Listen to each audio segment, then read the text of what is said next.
favorite TV chef? So I think my favorite TV chef is Julia Child. She was the one that really laid the groundwork for everything to come. And I love that she was not afraid to mess up. She was taking food that was like, you know, sort of a little bit exotic at the time, like French cuisine, and really making it accessible to home cooks. What's your favorite restaurant not in Pittsburgh? My favorite restaurant not in Pittsburgh is Zahav in Philadelphia. So it's funny, sometimes people ask me, you know, like, how do you come up with stories? Why do you come up with stories? And this story I wrote a couple years ago on Mike Solomonoff was purely selfish. He cooked a meal in Pittsburgh at Cure, and I had this braised lamb shoulder, which is one of the dishes he's famous for.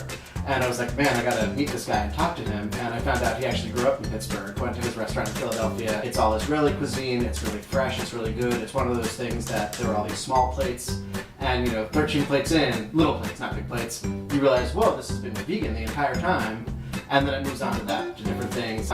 Service there from start to finish is really extraordinary. What's the best meal you've ever eaten? And I think I really can't answer that one because I'm in this because I love food and I love, you know, having new best meals I've ever eaten all the time. So you said you eat a lot of different food and you love food, so why don't you weigh 300 pounds? So I think it's a couple things. One, I try to be really smart with what I'm eating, both at restaurants but at home. So a really big garden out back is starting to bloom. So when I'm home, I eat a ton of vegetables. I go to Bikram yoga, which I somehow enjoy, but I swim, I try to work out, and things like that.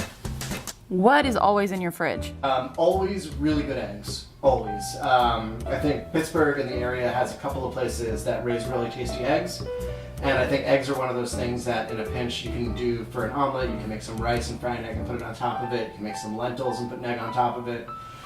They're great for baking, so always really good eggs. What would people be surprised to know about you? That I used to be a really picky eater. How did your cat get his name? So I have a cat named Eddie Spaghetti. How did he get his name? He just, you know, sometimes you find a pet. He actually found me. There was a whole thing on the streets with a bunch of stray cats, and he walked into my house and never left. And he just looked like an Eddie Spaghetti. When you were a kid, what did you want to be?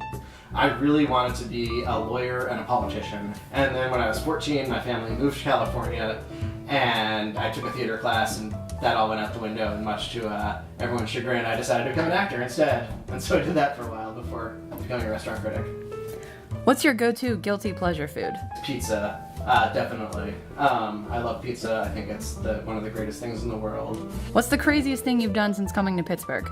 I am a San Jose Sharks fan. NHL hockey, they have been my favorite team. My family moved to California right when they started playing.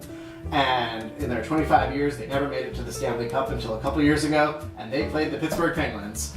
And I was like, you know what? I don't care. I don't know when I'm going to have an opportunity to go to a game again. So I went to the PPG Paints Arena wearing my San Jose Sharks jersey. And I don't know if you've seen, if you're familiar with Game of Thrones, the Walk of Shame, when they throw things at the Queen and say, shame, shame, shame. Well, that happened to me from the third floor of the arena all the way out to the street. People are going, pens, pens, pens.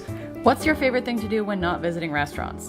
Gardening is probably my favorite thing to do this time of year. I love walking, I think, and hiking. I think this region is absolutely stunning. There are beautiful places to go. So I love doing that, you know, just going out to the woods and tuning out for a little bit. And then just, you know, hanging out with friends. What made you want to move to Pittsburgh? I moved to Pittsburgh to get a master's degree in food studies at Chatham University. I was part of the first cohort there. And I thought I'd be here for 2 years. And here I am almost 8 years later, and it's the best decision I've ever made in my life.